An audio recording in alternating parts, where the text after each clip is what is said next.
चलिए हम लोग बात करते हैं जुगल सर की तीसरे नंबर चैप्टर की सॉल्यूशन की। ठीक है, तो पहला क्वेश्चन क्या कह रहा है? पहला क्वेश्चन कह रहा है कि एक परमाणु का व्यास कितना होता है। क्या कह रहा है? एक परमाणु का व्यास कितना होता है। कॉपी में लिखा हुआ अपनी, एक परमाणु का जो डायामीटर होता है यानी व्यास जो होता है वो 10⁻⁻10 मीटर होता है। ठीक है, फिजिक्स में भी पढ़ चुके हो। ठीक है, तो 10⁻⁻10 मीटर होता है परमाणु का व्यास। ठीक है, तो परमाणु का व्यास कितना होता है? 10⁻⁻10 मीटर, यानी कि सी ऑप्शन। ठीक है, तो ये तो फिजिक्स में भी पढ़ चुके हूँ। इसके बाद अगले क्वेश्चन पे आते हैं। एक यहाँ पे बगल में क्वेश्चन नोट कर लो, ये लिख लो यहाँ पे क्वेश्चन कि परमाणु, ठीक है, परमाणु में परमाणु और नाभिक, परमाणु और नाभिक, ये नाभिक और परमाणु की खोज किसने की, मतलब। ठीक है, तो ऐसे लिखना है। यहाँ पे ऊपर लिख लो नाभिक और लगा लो, बीच में लिख लो परमाणु, यानी कि ये दोनों एक साथ हैं। ठीक, नाभिक और परमाणु की खोज। ठीक है, कॉमा परमाणु का सिद्धांत, कॉमा परमाणु को, परमाणु की संरचना, ठीक है, किसने दी। ठीक है, इतनी चीज़ें लिखनी है। क्या लिखना है? नाभिक और करके परमाणु की खोज, कॉमा परमाणु का सिद्धांत, कॉमा परमाणु की संरचना किसने दी। तो ये क्वेश्चन हो गया। ठीक है, तो इसका आंसर क्या हो जाएगा? नाभिक और परमाणु की खोज किसने की? नाभिक और परमाणु की खोज हमारी किसने की थी? रदरफोर्ड। किसने की थी? रदरफोर्ड ने की थी। ठीक है, नाभिक और परमाणु की खोज रदरफोर्ड ने की। परमाणु का जो सिद्धांत है, परमाणु का जो सिद्धांत है, ठीक है, थ्योरी जो है, ठीक है, तो परमाणु का सिद्धांत जो दिया था वो जॉन डाल्टन ने दिया था। इसके बाद परमाणु की संरचना के बारे में किसने बताया था? नील्स बोर ने बताया था। ठीक है, तो ये क्वेश्चन तैयार हो जाएगा। अगले क्वेश्चन पे आते हैं, सेकंड नंबर क्वेश्चन पे। कह रहा परमाणु का सघन केंद्रीय भाग क्या होता है। परमाणु का सघन केंद्रीय भाग देखो ऐसे होता है परमाणु। ठीक है, इस तरह से बीच में होता है यहाँ पे, ये इसको क्या बोलते हैं? नाभिक। इसको क्या बोलते हैं? नाभिक। तो नाभिक क्या होता है? मजबूत होता है, सघन होता है। और इस नाभिक के अंदर क्या होते हैं? इसके अंदर क्या होते हैं? न्यूट्रॉन और प्रोटॉन होते हैं। नाभिक के अंदर क्या होते हैं? नाभिक के अंदर हमारे न्यूट्रॉन और प्रोटॉन होते हैं नाभिक के अंदर। तो वही क्वेश्चन बोल रहा है, कह रहा परमाणु का सघन केंद्रीय भाग क्या कहलाता है। परमाणु का जो सघन केंद्रीय भाग है वो क्या कहलाता है? नाभिक कहलाता है। क्या कहलाएगा? वो नाभिक कहलाएगा। ठीक है, अब अगले क्वेश्चन पे आते हैं। अब देखो, कह रहा नाभिक की खोज किसने की? अभी ऊपर बताया हमने, नाभिक की खोज किसने की? रदरफोर्ड ने की। अगले क्वेश्चन पे आते हैं। कह रहा एक कूलाम आवेश जो है वो कितने के तुल्य होता है? एक कूलाम आवेश, ठीक है, कितने इलेक्ट्रॉन के तुल्य होता है? कितने इलेक्ट्रॉन के? तो हमें पता है कि एक इलेक्ट्रॉन में कितने कूलाम होते हैं? 1.6 इंटू 10⁻⁻19 कूलाम होते हैं। ये होता है -19 कूलाम। कूलाम को सी से डिनोट कर दिया। हमें निकालना एक कूलाम, तो ये इसको कहाँ भेज दूँ? नीचे। तो क्या हो जाएगा? ये इसके एक के नीचे आ जाएगा। तो क्या हो जाएगा? देखो, हो जाएगा 1/1.6 इंटू 10⁻⁻19। ठीक है, इतने इलेक्ट्रॉन और बराबर में क्या हो जाएगा? एक कूलाम। अब जब इसको हल करोगे 1.6 से पॉइंट हटाओगे तो 0, 16 का भाग जब तुम 10 में दोगे, इसके बाद 10 की पावर कहाँ जाएगी? 19 जाएगी ऊपर। तो जब इसको हल करोगे तो तुम्हारा आंसर क्या आएगा? 6.25 इंटू 10⁻18। ठीक है, तो याद रखो कि एक कूलाम आवेश कितने के तुल्य होता है? कितने इलेक्ट्रॉन के बराबर होता है? 6.25 इंटू 10⁻18 इलेक्ट्रॉन के बराबर होता है। ठीक है, और इतने ही इलेक्ट्रॉन अगर किसी भी तार से गुजर जाए, कहीं से भी गुजर जाए पर सेकेंड, इतने इलेक्ट्रॉन पर सेकेंड कहीं गुजर जाए तो उसमें बहने वाली धारा का मान कितना होता है? 1 एम्पियर होता है। याद रखना, बहुत क्वेश्चन पूछा जाता है ये। ठीक है, तो बोलेगा 1 एम्पियर करंट बहने के लिए कितने इलेक्ट्रॉन जरूरी होता है? तो 1 एम्पियर करंट बहने के लिए 6.25 इंटू 10⁻18 इलेक्ट्रॉन जाने चाहिए प्रति सेकेंड। यानी 1 सेकेंड में 6.25 इंटू 10⁻18 इलेक्ट्रॉन जाएंगे, तो उसमें बहने वाली करंट हमारी कितनी होगी? उसमें बहने वाली करंट हमारी होगी 1 एम्पियर की। ठीक है, चलिए अगले क्वेश्चन पे बात करते हैं। कह रहा है एक परिपथ में इलेक्ट्रॉनों का प्रवाह को उत्पन्न करता है। नहीं, एक परिपथ में कोई सर्किट है, उसमें इलेक्ट्रॉनों का प्रवाह क्या उत्पन्न करेगा? उसमें इलेक्ट्रॉनों को जो प्रवाह है वो क्या उत्पन्न करेगा, एक परिपथ में इलेक्ट्रॉनों का प्रवाह क्या उत्पन्न करता है। देखो इसके ऑप्शन देख लेते हैं। कह रहा है एक परिपथ में इलेक्ट्रॉनों का प्रवाह क्या उत्पन्न करता है, चुंबकीय चार्ज को, एक ईएमएफ को, कि विद्युत धारा को, ठीक है, कि एक एमएमएफ को। तो एमएमएफ तो हट ही गया क्योंकि किसकी बात हो रही है, इलेक्ट्रॉनों की प्रवाह की बात हो रही है, इलेक्ट्रॉनों की प्रवाह की बात हो रही है। तो इलेक्ट्रॉन कहीं से भी बहेंगे तो क्या उसमें ईएमएफ उत्पन्न होगा। ईएमएफ का रिलेशन किससे होता है, वोल्टेज से। ईएमएफ का रिलेशन किससे होता है, ईएमएफ यानी कि ईएमएफ का रिलेशन होता है वोल्टेज से, ठीक है। इसके बाद चुंबकीय चार्ज, मैग्नेट से रिलेशन हो गया। विद्युत धारा, जो इलेक्ट्रॉनों का प्रवाह, यानी कि विद्युत धारा की डिफिनेशन ही थी फ्री इलेक्ट्रॉन, ठीक है। तो फ्री इलेक्ट्रॉन जहाँ से गुजरेंगी वहाँ वो विद्युत धारा होता है, ठीक है। तो एक विद्युत धारा, ठीक है। तो एक परिपथ में इलेक्ट्रॉनों का प्रवाह, एक परिपथ में इलेक्ट्रॉनों का प्रवाह क्या उत्पन्न करता है, विद्युत धारा उत्पन्न करता है, ठीक। तो एक परिपथ में इलेक्ट्रॉनों का जो प्रवाह है वो एक विद्युत धारा उत्पन्न करता है। तो क्या आंसर हो जाएगा इसका, सी ऑप्शन। अगले क्वेश्चन पे आते हैं। अगला क्वेश्चन क्या कर रहा है, इलेक्ट्रॉन का प्रवाह की दिशा बताइए, यानी इलेक्ट्रॉन के बहने की दिशा बताइए, इलेक्ट्रॉन कहाँ से कहाँ की ओर बहता है।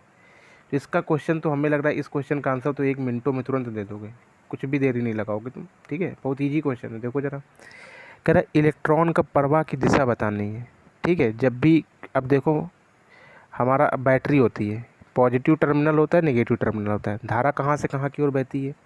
तो याद रखो हमेशा धारा जो है उच्च से निम्न की ओर जाएगी। कहाँ से जाएगी, उच्च से निम्न की ओर जाएगी। जो प्लस होता है वो क्या होता है, उच्च चीज़ होती है, और माइनस क्या होता है, निम्न होता है, ठीक है। तो धारा हमारी जाती है पॉजिटिव से नेगेटिव, धारा कहाँ जाती है, पॉजिटिव से नेगेटिव की ओर जाती है। ये क्या जाती है, धारा यानी करंट आई जाती है। अब तुम्हें पता है कि करंट और इलेक्ट्रॉन दोनों आपस में कैसे होते हैं, विपरीत। अगर तुम्हारी करंट इस तरफ जा रही है, ठीक है, अगर तुम्हारी करंट इस तरफ आई जा रही है तो तुम्हारे इलेक्ट्रॉन कहाँ जाएंगे, इधर की ओर जाएंगे। इनका मूवमेंट क्या होता है, एक दूसरे के विपरीत होता है।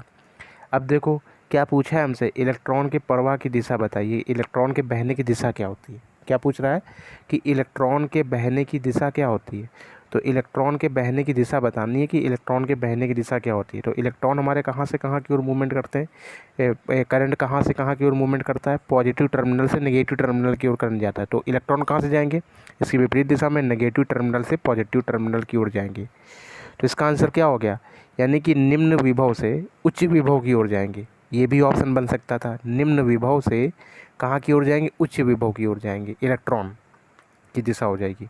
अब ऑप्शन कैसा दे रखा है, धन से ऋण, तो इसका मतलब क्या, ऋण सिरे से कहाँ की ओर जाएगा, धन सिरे से। तो ऋण सिरे से धन सिरे की ओर जाएगा, इसका आंसर क्या हो जाएगा, छठे का ए ऑप्शन। तो छठे का कौन सा ऑप्शन हो जाएगा, छठे का हमारा हो जाएगा ए ऑप्शन, हमारा उत्तर हो जाएगा, ठीक है। अगले क्वेश्चन की बात करते हैं। अगला क्वेश्चन कह रहा है कि प्रकृति का सबसे छोटा कण कौन सा होता है। यार सबसे छोटा कण पूछ रहा है, कितनी बार पढ़ चुके हो अपनी कॉपी में, ठीक है। मतलब मेरी वाली जो कॉपी थी थ्योरी वाली, बिल्कुल डिटेल में बता रखा उसमें। सबसे छोटा क्या होता है, परमाणु। परमाणु से मिलके क्या बनता है, अणु। अणु से मिलके क्या बनता है, यौगिक। तो सबसे छोटा क्या होगा, परमाणु। तो प्रकृति का सबसे छोटा कण क्या हो जाएगा, परमाणु हो जाएगा। तो सातवें का क्या हो जाएगा, ए आंसर, ठीक है। चलिए 8वें नंबर क्वेश्चन पे आते हैं। 8वां नंबर क्वेश्चन क्या कह रहा है, कह रहा है पृथ्वी में प्राकृतिक तत्वों की संख्या कितनी है। पृथ्वी पर प्राकृतिक तत्वों की संख्या कितनी है, यानी कि पृथ्वी पर टोटल एलिमेंट कितने हैं। तो हमें पता है कि आवर्त सारणी में और पृथ्वी पर टोटल एलिमेंट कितने होते हैं, 118 एलिमेंट होते हैं। टोटल एलिमेंट है, यानी टोटल तत्व अभी तक की हमको कितने मिले हैं, 118 तत्व मिले। अब इसमें से कह रहा है कि प्राकृतिक तत्व कितने हैं, इसमें से कह रहा है प्राकृतिक तत्व। तो प्राकृतिक तत्व कितने होते हैं, 92 हमारे प्राकृतिक होते हैं। अब 92 अगर हमारे नेचर से मिलते हैं, मतलब नेचर से मिलते हैं, इसमें हमारा कोई योगदान नहीं होता है, ठीक है। जो भगवान ने जैसा बना दिया था तो वैसा ही मिलता है, ठीक है। लेकिन तत्व हमारे टोटल कितने, 118। अब हमें 92 जो तत्व हैं, इन्हीं तत्वों से हमने क्या किया, कृत्रिम। कृत्रिम का मतलब होता है कि देखो हिंदी में कृत्रिम का मतलब आर्टिफिशियल, कृत्रिम का इंग्लिश का मतलब हो गया आर्टिफिशियल, ठीक। नहीं बोलते हैं कि कृत्रिम रोबोट बनाया, ठीक है। तो आर्टिफिशियल, ठीक है, कृत्रिम का मतलब होता है। तो हिंदी की भाषा में देखो क्या होता है, कृत्रिम। कृत्रिम का मतलब होता है जो हम लोगों ने चीज़ें बनाई वो अति कृत्रिम। और प्राकृतिक का मतलब होता है जो भगवान, मतलब जैसे भी प्रकृति में मिल गई तो प्राकृतिक हो गया, ठीक है। भगवान ने जैसा बना के रख दे दिया, ठीक है।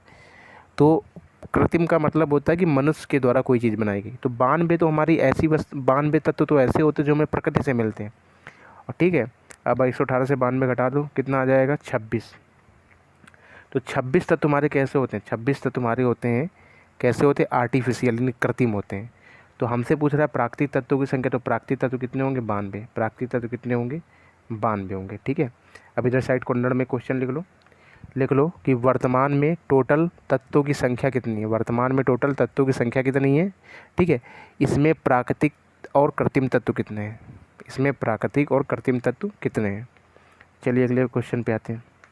कह रहा किसी तार का विशिष्ट प्रतिरोध किस पर निर्भर करता है? तो देखो R बराबर होता है रो एल अपॉन में ए, रो एल अपॉन में ए होता है R बराबर। ठीक है, R बराबर क्या होता है? R बराबर होता है रो एल अपॉन में ए। तो R बराबर होता है रो एल अपॉन में ए। विशिष्ट प्रतिरोध की बात कर रहा है, यानी कि ये हमारा रो है। तो रो बराबर क्या हो जाएगा? रो बराबर हो जाएगा आर ए अपॉन में एल, आर ए अपॉन में एल हो जाएगा रो बराबर। तो किसी तार का विशिष्ट प्रतिरोध किस पर निर्भर करता है? तो किसी पदार्थ का विशिष्ट प्रतिरोध मतलब माने करता है, ये इस बात पे वेरिएबल करता है, ठीक है, कि तुमने पदार्थ कौन सा लिया है। तो ये क्या होती है? पदार्थ की तो विशिष्ट प्रतिरोध होता है, पदार्थ का विशिष्ट प्रतिरोध होता है। जैसे मान लो तुमने चांदी की तार ली तो उसका विशिष्ट प्रतिरोध कुछ और होगा। ठीक है, सोने की तार ले ली तो उसका विशिष्ट प्रतिरोध कुछ और होगा। यानी कि पदार्थ की प्रकृति पर निर्भर करता है। क्वेश्चन बहुत पूछा जाता है और लोग इसका इससे कंपेयर करके आंसर देने लगते हैं। रेजिस्टेंस पे, लंबाई पे निर्भर करेगा। ठीक है, तो ये रो जो होता है, रो होता है पदार्थ तुमने कौन सा लिया, कौन से पदार्थ का तुमने तार बनाई है, ये इसका मतलब होता है रो।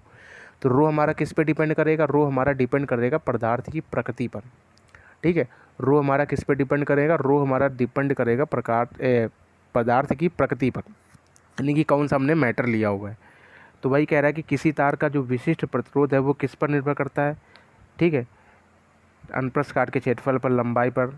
डी ऑप्शन क्या हो जाएगा? डी ऑप्शन इसका आंसर हो जाएगा, पदार्थ की प्रकृति पर निर्भर करता है। ठीक है, नहीं कौन सा पदार्थ तुमने लिया हुआ है। अगले क्वेश्चन पे आते हैं।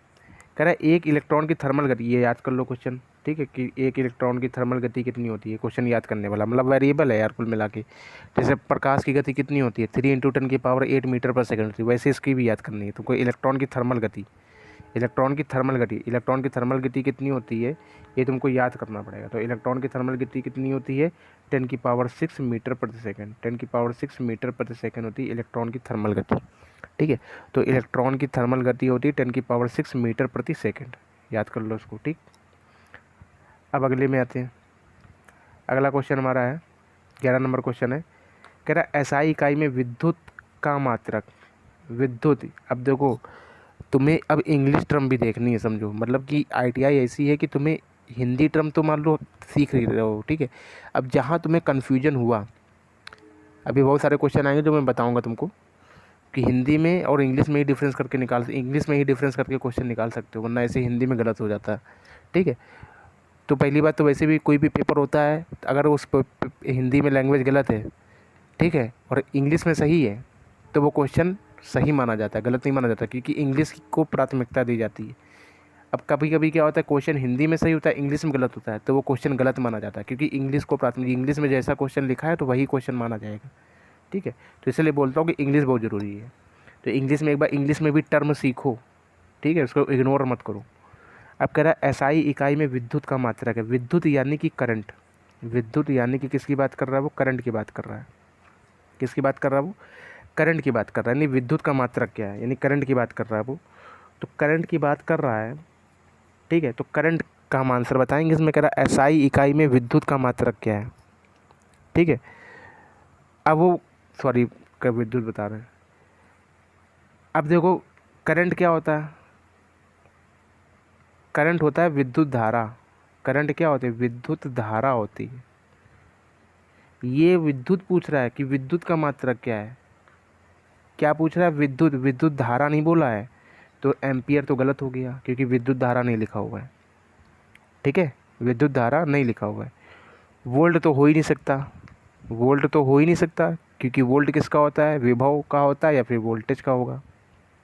ठीक है, अब बात करते हैं वाट घंटा। अभी क्योंकि ये कन्फ्यूजन वाला क्वेश्चन था, ठीक है। अब वाट घंटा, अब वाट घंटा यानी कि वाट यानी P × T, घंटा तभी तो होगा, वाट इंटू घंटा, पी इंटू टी। ठीक है, तो विद्युत का ये भी मात्रक नहीं होता है, तो ऊर्जा का मात्रक, इसका मतलब क्या बचा, कूलाम बचा है। तो विद्युत का मात्रक क्या हो जाएगा हमारा, विद्युत का मात्रक क्या हो जाएगा हमारा, कूलाम हो जाएगा। ठीक है, ठीक है, तो विद्युत का मात्रक हमारा हो जाएगा कूलाम। तो विद्युत को इंग्लिश में तो शायद करंट नहीं बोलेंगे, विद्युत को बोलेंगे इलेक्ट्रिसिटी बोलेंगे, शायद इलेक्ट्रिक बोलेंगे या फिर। ठीक है, हमारे हिसाब से विद्युत को इलेक्ट्रिक बोलेंगे। ठीक है, इलेक्ट्रिक। लेकिन बस ये याद रखना, तुम्हारा ये जो क्वेश्चन का आंसर ऑप्शन बेस पे निकला है हमारा। ठीक ना, एम्पियर हो नहीं सकता क्योंकि विद्युत धारा होती है वो। ठीक है, तो इलेक्ट्रिक ही बोलेंगे, मतलब एसआई का, मतलब इलेक्ट्रिक का एसआई मात्रक है, विद्युत का एसआई मात्रक क्या होता है, कूलाम होता है। ठीक है, क्या होता है, कूलाम होता है विद्युत का मात्रक। ठीक है, अब देखो नीचे कुछ लिखे हुए हैं। ठीक है, क्वेश्चन फॉर्म में इसको लिख लेना, मतलब क्वेश्चन फॉर्म में के मात्रक बताइए। ठीक है, विद्युत धारा का मात्रक क्या होता है, एम्पियर होता है। विभवांतर विभव वोल्टा का मात्रक क्या होता है, वोल्ट होता है। विद्युत ऊर्जा का क्या होता है, वाट घंटा होता है। ठीक है, आगे क्वेश्चन पे, हाँ ये क्वेश्चन देखो आया, इसकी बात करता हूँ। अब देखो यहाँ लिखा है चालकता, लेकिन इसका क्वेश्चन का मतलब हिंदी से पता क्या निकल के आ रहा है, चालक। क्या निकल के आया, चालक, कंडक्टेंस। ठीक है, एक होता है कंडक्टिविटी, इसमें डिफरेंस भी बताया था तुमको, कंडक्टिविटी होता है। तो यही इंग्लिश के टर्म में तुमको देखने हैं, तभी क्वेश्चन गलत नहीं हो, क्योंकि ये क्वेश्चन ऐसे होते हैं हिंदी में पढ़ो, बड़ी कन्फ्यूजन वाले क्वेश्चन होते हैं कि आता क्वेश्चन भी हम लोग गलत कर देते हैं। कंडक्टिविटी लिखा है क्या, नहीं लिखा है, चालक लिखा है, चालकता लिखा है, क्या लिखा है, चालकता। ठीक है, और कंडक्टिविटी को क्या बोलते हैं, विशिष्ट चालकता बोलते हैं। क्या बोलते हैं, विशिष्ट चालकता। तो इसमें क्या होता है, कन्फ्यूजन हो जाता है कभी कभी, चालकता को कभी हम लोग विशिष्ट चालकता समझने लगते हैं। बहुत जगह तो विशिष्ट चालकता की जगह चालकता ही लिखा होता है, लेकिन उसका मेंस होता है विशिष्ट स्पेसिफिक कंडक्टिविटी। ठीक है, तो कंडक्टिव, देखो स्पेसिफिक कंडक्टिव, मतलब वैसे तो स्पेसिफिक कंडक्टिविटी लिख के आना चाहिए, लेकिन कभी कभी क्या होता है स्पेसिफिक हटा देता है, केवल कंडक्टिविटी। तो वही कह रहा हूँ, इंग्लिश टर्म से याद रखो, कंडक्टिविटी पूछेगा तो उसका मात्रक तुमको याद रखना है। ठीक है, लेकिन यहाँ पे क्या पूरा कंडक्टेंस यानी कि चालक की बात कर रहा है। किसकी बात कर रहा है, चालक की। तो इसका विलोम क्या होगा, चालक का विलोम क्या होगा, चालक का विलोम। चालक मतलब क्या होता है, कोई तार होता है उसी को तो बोलते हैं चालक। चालक का काम क्या होता है, धारा को बहने देना। चालक का मतलब क्या होता है, धारा को बहने देना। इसका विलोम है, इसका विलोम बताना है, प्रतिलोम बने विलोम बताना है, यानी कि जो धारा को बहने ना दे, जो धारा को बहने ना दे। तो इसका आंसर कौन धारा को बहने नहीं देगा, प्रतिरोध। तो 12 का आंसर क्या हो जाएगा, सी। इसका तुरंत आंसर डी निकल के आता खट्ट से। अगर चालकता चालकता चालकता पूछ रहा है, चालकता का मात्रक तो रिलक्टेंस होगा। ठीक है, अगर कंडक्टिविटी पूछता तो उसका मात्रक होता रिलक्टेंस। ठीक है, लेकिन हमसे क्या पूछ रहा है, कि हमसे पूछ रहा है कंडक्टेंस, यानी चालक की बात कर रहा है वो। किसकी बात कर रहा है, चालक की। तो वही बोल रहा हूँ कि इंग्लिश टर्म जरूर याद रखनी है। तो चालक की बात करें तो इसका आंसर क्या हो जाएगा, प्रतिरोध हो जाएगा। ठीक है, चलो आगे बात करते हैं।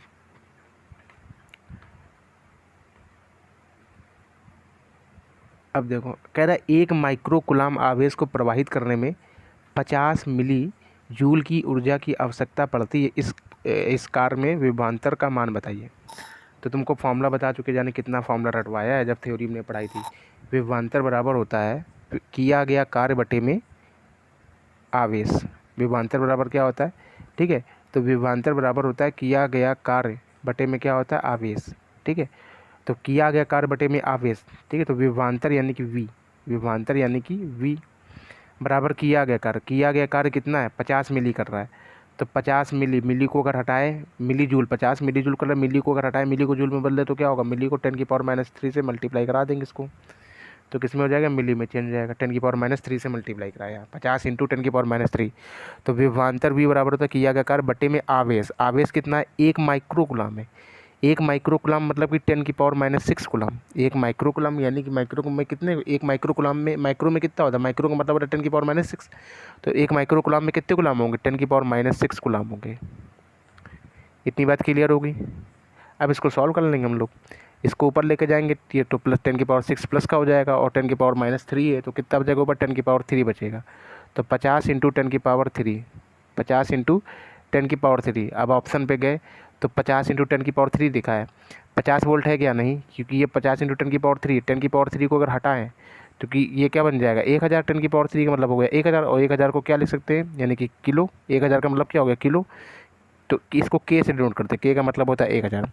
तो इसको क्या लिख सकते हैं, 50 किलो वोल्ट, ये लिख सकते हैं। तो कौन सा ऑप्शन हो गया, सी ऑप्शन हो गया, 50 किलो वोल्ट। समझ में आया, 10⁻³ को हमने के लिख दिया, किलो कि पढ़ा था तुमने उसमें रेजिस्टेंस में, ठीक है, RYB करके पढ़ा था, रेजिस्टेंस में भी तुमको पढ़ा चुके हैं किताब में, ठीक है। तो 1000 को, यानी कि 1000 का मतलब एक तरह से किलो में समझ लो, ऐसे समझ लो 1 किलो में कितने ग्राम होते हैं, 1000 ग्राम होते हैं। तो 1000 को डिनोट करते हैं के से, 1000 को के से डिनोट करते हैं। तो वो टेबल जो पढ़ाई थी रेजिस्टेंस वाली, कलर कोडिंग वाली, उसमें देखो 10⁻³ को के से डिनोट किया है, और 10⁻6 को एम से डिनोट किया है। 10⁻6 को बोलते हैं मेगा, और 10⁻³ को बोलते हैं किलो, इसीलिए। तो इसका आंसर क्या हो जाएगा, सी ऑप्शन हो जाएगा। चलिए अगले अगले क्वेश्चन पे आते हैं।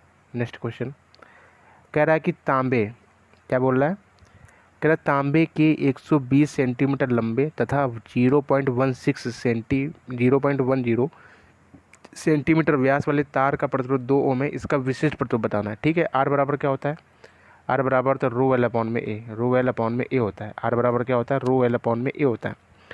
तो तांबे के 120 सेंटीमीटर लंबे तथा इतने सेंटीमीटर व्यास वाले तार का प्रतिरोध कितना है, 2 ओम है। तो इसका विशिष्ट प्रतिरोध यानी कि रो बताना है। तो रो बराबर कितना होता है, आर ए अपॉन में एल। रो बराबर क्या हो जाएगा, आर ए बाई एल हो जाएगा। रो बराबर क्या हो जाएगा, आर ए बाई एल हो जाएगा। तो तांबे के 120 सेंटीमीटर लंबे, 120 सेंटीमीटर लंबे, तो लिख लिया भाई लंबे, 120 सेंटीमीटर लंबे, ठीक है।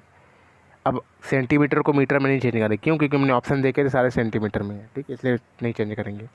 क्योंकि विशिष्ट प्रतिरोध का मात्रा क्या होता है, ओम मीटर या ओम सेंटीमीटर होता है, ओम मीटर या ओम सेंटीमीटर होता है।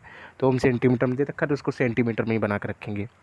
ये तो होगी लंबाई, इतने मीटर व्यास, इतना मीटर व्यास दे रखा है, क्या दे रखा है बाबू, व्यास दे रखा है, ठीक है। आर का मान लिख लो, आर का प्रतिरोध कितना है, 2 ओम, 2 इंटू, अब व्यास को लिखते हैं, यानी एरिया क्या होता है, एरिया ए क्या होता है, पाई आर स्क्वायर। आर क्या है, त्रिज्या है, आर क्या है, त्रिज्या है, ठीक है। व्यास बराबर क्या होता है, व्यास बराबर, जो व्यास होता है वो त्रिज्या की दुगनी होती है, व्यास बराबर होता है 2 इंटू त्रिज्या, ठीक है। तो त्रिज्या बराबर क्या हो जाएगा, व्यास बटे 2, यानी कि 0.10। तो करेंगे इसमें, अब 2 का भाग भी देना पड़ेगा, क्या है, पाई आर स्क्वायर, पाई का मान लिख लो 3.14, 3.14 लिख लो, पाई का मान लिख लिया, ठीक है। इंटू क्या हो गया, एरिया, एरिया यानी कि 0.10 इंटू 0.10 अपॉन में क्या हो जाएगा, 2 इंटू 2, क्यों, क्योंकि 0.10 क्या है, व्यास है, इसको भाग देंगे 2 से, तो क्या बच जाएगा, सेंटीमीटर। तो 0.10, ठीक है, इंटू 0.10, एक बार और हो जाएगा, 0.10 है ये, और इंटू 0.10 अपॉन में क्या आ जाएगा, 2 इंटू 2 यानी 4 का भाग दे देंगे। इसको सॉल्व कर लोगे, आंसर आ जाएगा, ठीक है। सॉल्व कर लो, आंसर आ जाएगा, कोई ज़्यादा कठिन सॉल्यूशन नहीं है, ठीक है। तो किस में आंसर आ जाएगा, ओम सेंटीमीटर या ओम मीटर में आ जाएगा, किस में आ जाएगा, ओम सेंटीमीटर या ओम मीटर में हमारा आंसर आ जाएगा, ठीक है। 14 नंबर आंसर निकाल के कमेंट कर देना कौन सा ऑप्शन आया है तुम्हारा, ठीक है, ताकि हमें भी तो पता चले सही आया है कि नहीं आया है। और पहली बार में जो आंसर आएगा वही बताना कि पहली बार में निकला था कि नहीं निकला था, ये भी बता देना कि हाँ पहली बार में निकल गया ये ऑप्शन, ठीक। अब देखो कैलकुलेशन बची इसमें, हल कर लेना इसको, ठीक। अब मान लो 3.14 नहीं लिख रहे हो, 3.4 तो 22/7 भी लिख सकते हो पाई का मान। चलो अगले क्वेश्चन पे आते हैं, 15 नंबर क्वेश्चन पे। 15 नंबर क्वेश्चन क्या कह रहा है, कह रहा है प्रोटॉन का द्रव्यमान इलेक्ट्रॉन का, ये तो बिल्कुल पढ़ चुके, रट्टू टोता हो गया होगा क्वेश्चन है। तो प्रोटॉन का जो मास होता है वो इलेक्ट्रॉन का कितना होता है, 1845 गुना होता है, ठीक है। इतनी बार क्वेश्चन आ चुका है ये, तो वही तो बोल लो, मतलब जितनी ज़्यादा प्रैक्टिस करोगे क्वेश्चन होगी, समझो। थ्योरी से ज़्यादा क्वेश्चन पढ़, थ्योरी पढ़ी, इसके बाद सीधा क्वेश्चन लगाओ, ऑटोमेटिक तुम्हारी जो थ्योरी है वो पूरी दिमाग में बस जाएगी जितने ज़्यादा क्वेश्चन लगाओगे। अब देखो इलेक्ट्रॉन की गति कैसी होती है, अब देखो हमारा जैसे मान लो ये होता है, ये नाभिक हो गया हमारा, ये क्या हो गया, नाभिक हो गया, इसमें न्यूट्रॉन और प्रोटॉन होंगे। नाभिक के चारों ओर क्या होती हैं, कक्षाएँ होती हैं, पहली कक्षा है, दूसरी कक्षा है। अब हमारे जो इलेक्ट्रॉन होते हैं वो कहाँ मूवमेंट करते हैं, कक्षाओं में मूवमेंट करते हैं। ये देखो बाहरी कक्षा में करते हैं, इधर भी इलेक्ट्रॉन होंगे, तो पहली कक्षा में 2 इलेक्ट्रॉन, फुल हो गई कक्षा, ठीक है। बाहर वाली कक्षा में मूवमेंट करेंगे, तो वो यही कह रहा है कि जो इलेक्ट्रॉन की गति वो कैसी होती है, चक्रण गति होती है, कक्षीय गति होती है। यार कक्षा में गति कर रहे हैं, ये क्या है, कक्षाएँ तो हैं, तो कक्षीय गति तो हो ही गया। उसके बाद चक्रण, मतलब चक्रण का मतलब होता है चक्र लगाते हैं, तो इलेक्ट्रॉन मूवमेंट करते हैं यार, पूरे ऐसे ऐसे करके घूमते रहते, चक्कर भी लगा रहे हैं। कक्षा, अपनी कक्षा में तो गति कर ही रहे हैं, ठीक है, कहाँ नाच रहे हैं, समझो, ये इलेक्ट्रॉन कहाँ नाच रहे हैं, अपनी कक्षा में तो नाच रहे हैं। तो कच्छी मतलब ये देखो अपनी कक्षा है, मतलब इसी कक्षा में नाच रहे हैं वो मूवमेंट, उसी कक्षा में मूवमेंट कर रहे हैं, तो कच्छी गति हो गया, अपनी कक्षा में नाच रहे हैं। इसके बाद कैसी गति है, चक्रण गति है। कैसी गति, चक्रण मतलब चारों ओर घूम रहे हैं, ठीक है। तो इस इलेक्ट्रॉन की गति कैसी होती है, चक्रण गति और कच्छी गति दोनों होती है, यानी कि ऑप्शन सी इसका आंसर हो जाएगा। चलो 17 नंबर क्वेश्चन में आते हैं।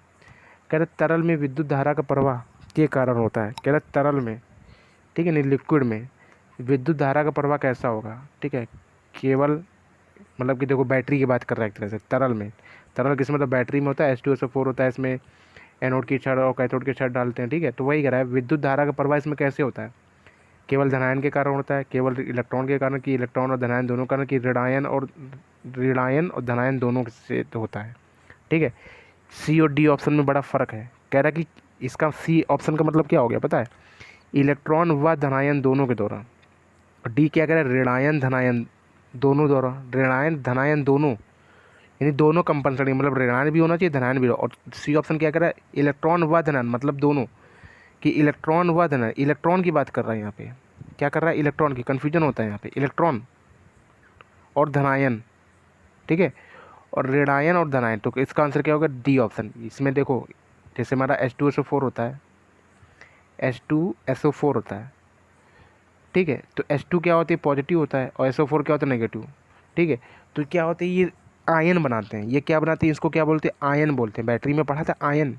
तो ऋणायन धनायन दोनों के द्वारा होता है, ठीक है। इन दोनों के द्वारा ही हमारा क्या होता है, हमारी विद्युत धारा बहती है बैटरी से, ठीक है। अब यहाँ पे बात कर रहा है इलेक्ट्रॉन की, बात करें, इलेक्ट्रॉन की बात ही नहीं हो रही। इलेक्ट्रॉन की बात करते हैं हम लोग मतलब कि किसी तार के लिए बात करते हैं। इलेक्ट्रॉन, इलेक्ट्रॉन की बात कहाँ करते हैं, किसी तार के लिए करते हैं। क्यों, क्योंकि इलेक्ट्रॉन के मूवमेंट से ही हमारी विद्युत धारा बहती है, इलेक्ट्रॉन के मूवमेंट से ही विद्युत धारा बनती है। लेकिन हमारा क्या कर रहा है, विद्युत धारा का प्रवाह के कारण होता है, यानी तरल में, लिक्विड में पूछ रहा है। तो धारा तो हमारी यहाँ से यहाँ बहेगी, मतलब जैसे मतलब पॉजिटिव से निगेटिव टर्मिनल की, तो इलेक्ट्रॉन मूवमेंट ऐसे करेंगे, ठीक है। यानी करंट हमारी पॉजिटिव से नेगेटिव जाएगी, तो इलेक्ट्रॉन कहाँ मूवमेंट करेंगे, नेगेटिव से पॉजिटिव की। और अभी बताया क्वेश्चन हमने कि करंट और इलेक्ट्रॉन की विपरीत दिशा होती है, दोनों आपस में विपरीत दिशा में चलते हैं। अब कह रहा है इलेक्ट्रॉन व धनायन दोनों, यानी कि पॉजिटिव धनायन हो गया, ठीक है, और इलेक्ट्रॉन। अब इलेक्ट्रॉन से तो हमारी धारा बहती है, ठीक है, फ्री ऑफ इलेक्ट्रॉन से। लेकिन हमारा जो कार्यक्रम है, ये यहाँ पे जो कार्यक्रम चला है, वो किसके, धनायन और ऋणायन के कारण, क्योंकि पॉजिटिव और नेगेटिव, तो इसको बोलते हैं पॉजिटिव धनायन ऋणायन, यानी धनायन व ऋणायन दोनों के द्वारा चला है। 17 का आंसर क्या हो जाएगा, 17 का हो जाएगा डी ऑप्शन। 17 का क्या हो जाएगा, डी ऑप्शन, ठीक है। यानी तरल की बात कर रहा है, मतलब बैटरी की बात कर रहा है। तो धनायन और ऋणायन दोनों के कारण ही होता है हमारा धारा बहती। धनायन जो होते हैं वो कहाँ जाते हैं, ऋण प्लेट की ओर, यानी कैथोड की ओर जाते हैं। और जो ऋणायन होते हैं वो कहाँ जाते हैं, धन प्लेट की ओर, यानी कि एनोड की ओर जाते हैं। पढ़ी थी बात बैटरी में। चलो सारी वीडियोस तो तुमने डिलीट करवा दिए, फिर से हमें वीडियोस बनानी पड़ेंगी, ठीक है। चलो देखो, तरल में विद्युत धारा का प्रवाह कैसा होता है, हाँ, ऋणायन व धनायन दोनों के दौरान, डी ऑप्शन हो गया। चलो 18 नंबर क्वेश्चन पे आते हैं। 18 नंबर क्वेश्चन क्या कर रहा है, कांच के टुकड़े को, हाँ बहुत अच्छा क्वेश्चन है। कह रहा है कांच के टुकड़े को, कांच के, ये क्वेश्चन अधूरा होगा, अधूरा लिखा है। कह रहा है कांच के टुकड़े को रेशम से घर्षण कराने पर क्या होगा, नहीं रेशम क्या होगा, ये लिखना चाहिए था। कांच के टुकड़े को रेशम से घर्षण कराने पर, ठीक है, रेशम क्या होगा, रेशम की बात करें कि रेशम कैसा होगा, धनायन होगा, ऋणायन होगा, क्या होगा। याद रखना बात इस वाले क्वेश्चन में, चल लिख लो कि जो हल्का है वो ग्रहण करेगा, ठीक है। जो हल्का होता है वो क्या करता है, वो एक्सेप्टर होता है, यानी ग्रहण करता है। क्या करता है, ग्रहण करता है। और जो भारी होता है, जो भारी या ठोस होता है, वो क्या करता है, त्यागता है। क्या करेगा, त्यागेगा, ठीक है। यानी जिसके पास ज़्यादा पैसे होंगे वो क्या करेगा, बांटेगा। अगर ज़्यादा जैसे मान लो अभी लॉकडाउन वगैरह होता, खाना बांटा, ठीक है। जो भारी है वो क्या करेगा, बांटेगा, ठीक है। त्यागेगा मतलब, त्यागेगा मतलब तभी तो बांटेगा मतलब, ठीक है। त्याग दिया हमने पैसे वाला वही चीज़। जो हल्का होगा वो ग्रहण करेगा, जो हल्का होगा वो उसको प्राप्त करेगा। अब देखो, जो त्यागता है, जो त्यागता है, ठीक है, उस पर कैसा चार्ज होता है, और जो ग्रहण करता है उस पर कैसा चार्ज होता है। ग्रहण कर रहा है, क्या कर रहा है, ग्रहण। और जो त्यागेगा, जो त्यागेगा उस पर कैसा चार्ज होगा, ठीक है। तो जो त्यागता है उस पर चार्ज होता है हमारा पॉजिटिव, और जो ग्रहण करता है उस पर कैसा होता है, नेगेटिव चार्ज होता है, ठीक है। अब देखो जो हल्का होगा वही हमारा ग्रहण करेगा, मतलब जिसके पास कमी वही तो लेगा। तो कांच का टुकड़ा है और क्या रेशम का है। कांच कैसी होती है, ठोस होती है। कपड़ा कैसा होता है, मुलायम टाइप का होता है। तो भारी कौन हुआ, कांच। तो कांच क्या करेगा, इलेक्ट्रॉन को अपनी तरफ से हटाएगा, तब इलेक्ट्रॉन को मूवमेंट कराएगा। इलेक्ट्रॉन अपने इलेक्ट्रॉन देगा रेशम के कपड़ों को, तो रेशम का कपड़ा क्या हो जाएगा, यानी कि अपना इलेक्ट्रॉन रेशम को दिया है, तो रेशम का टुकड़ा हो जाएगा हमारा क्या ऐसा, हमारा रेशम का टुकड़ा हो जाएगा ऋणावेशित, और कांच का टुकड़ा क्या हो जाएगा, धनावेशित दे रहा है। ठीक है, तो वही कह रहा है कांच के टुकड़े रेशम को घर्षण कराने पर रेशम कैसा होगा, रेशम रेशम हमारा कैसा होगा, ऋणावेशित हो जाएगा। कैसा हो जाएगा, ऋणावेशित हो जाएगा। ठीक है, ये ऑप्शन हो जाएगा। चलिए अब हम बात करते हैं अगले क्वेश्चन की। अब देखो अगला क्वेश्चन क्या कह रहा है, कह रहा है कि यदि एल लंबाई के चालक को आयतन में बिना परिवर्तन किए, या फिर बोलता खींच कर, क्या बोलता, खींच कर, दोनों बातें किए। ये तो बोलेगा आयतन में बिना परिवर्तन किए, या फिर उस तार को खींच कर 3 गुना कर दिया लंबाई, 2 गुना कर दिया, इस टाइप का। तो बोल रहा है कि किसी एल लंबाई के चालक, किसी एल लंबाई के चालक को आयतन में बिना परिवर्तन किए, ठीक है, लंबाई को 3 गुना कर दिया, 3L कर दिया जाए, तो प्रतिरोध क्या हो जाएगा। तो इस प्रकार के क्वेश्चन का आंसर जब खींच कर होता है तो N² R होता था रेजिस्टेंस। ठीक है, तो प्रतिरोध कितना गुना हो जाएगा, कितनी लंबाई की है, 3 गुना, तो N का मान कितना होगा, 3, 3 का स्क्वायर यानी कि 9, 9R, यानी कि प्रतिरोध कितने गुना हो जाएगा हमारा, 9 गुना हो जाएगा। ठीक है, तो क्वेश्चन बहुत करा चुके हैं पहले, तो इसका आंसर क्या होगा, डी ऑप्शन हो जाएगा। क्या हो जाएगा, डी ऑप्शन। चलिए 20 नंबर क्वेश्चन पे आते हैं।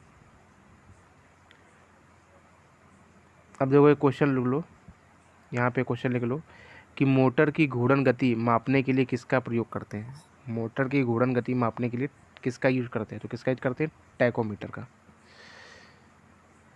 ठीक है, अब देखो कह रहा है मीटर जो वोल्टेज नापता है। अब यार जो वोल्टेज नापेगा क्या होगा, वोल्ट मीटर, और जो धारा नापेगा वो क्या होगा, आमीटर होगा। ठीक है, तो वही कह रहा है जो मीटर जो वोल्टेज नापता है उसको क्या बोलते हैं, उसको बोलते हैं वोल्ट मीटर बोलते हैं। टैकोमीटर से क्या नापते हैं, मोटर की घूर्णन गति नापते हैं, यानी घूमने की दिशा को। आमीटर से क्या नापते हैं, धारा वगैरह। ओम मीटर से क्या नापते हैं, ओम यानी रेजिस्टेंस के मानों को नापा जाता है। अगले क्वेश्चन पे आते हैं। कह रहा है कि धनात्मक विद्युत से आवेशित होने वाला आयन कौन सा है। धनात्मक से क्या बनेगा, धनायन बनेगा, और ऋणात्मक से क्या बनेगा, ऋणायन बनेगा। तो धनात्मक से कौन सा आयन बनेगा, पॉजिटिव से कौन सा बनाएगा, धनात्मक से धनायन ही बनेगा। ठीक है, और ऋणात्मक पूछता तो उससे क्या बनता है, ऋणायन बनता है। ठीक है, चलिए अगले क्वेश्चन पे आते हैं। अब कह रहा है कि प्लस का 2Q और माइनस का 5Q चार्ज वाले, ठीक है, चार्ज वाले दो चार्ज किए गए पिंडों को संपर्क में लाया जाता है, तो कुल चार्ज कितना होगा। तो सीधा उठा के जोड़ दो, क्या है, प्लस का 2 और माइनस का 5, क्या हो जाएगा, माइनस का 3Q, यानी कि टोटल क्या होगा, क्योंकि ये हमारी योज्य राशि, जो हमारा चार्जेस होते हैं ये सब हमारी योज्य राशि, योगात्मक होती हैं। ठीक है, तो दोनों को उठा के जोड़ दिया, कितना का, माइनस का 3Q। ये डी ऑप्शन आंसर हो जाएगा। ठीक है, चलिए अगले क्वेश्चन पे आते हैं। तो आवेश कैसी होगी, योज्य राशि। योज्य का मतलब होता है जोड़ने वाली। योज्य का मतलब क्या होता है, जोड़ना। योज्य का मतलब क्या होता है, जोड़ना होता है। ठीक है, चलिए 23 नंबर क्वेश्चन पे आते हैं। 23 नंबर क्वेश्चन क्या कह रहा है, कह रहा है कि प्रोटॉन को अन्य प्रोटॉन के निकट लाने जाए। अब देखो ये क्वेश्चन बहुत अच्छा है। अब देखो इसमें याद रखना कि आकर्षण हो रहा है कि प्रतिकर्षण। अगर आकर्षण हो रहा है, अगर क्या हो रहा है, आकर्षण हो रहा है। अब देखो ये सब चीज़ें थ्योरी में नहीं मिलती हैं। ठीक है, अब ये क्वेश्चन फॉर्म में, अब तुम्हें क्वेश्चन बहुत ज़्यादा प्रैक्टिस करनी, थ्योरी पढ़ लो उसके बाद क्वेश्चन लगाओ।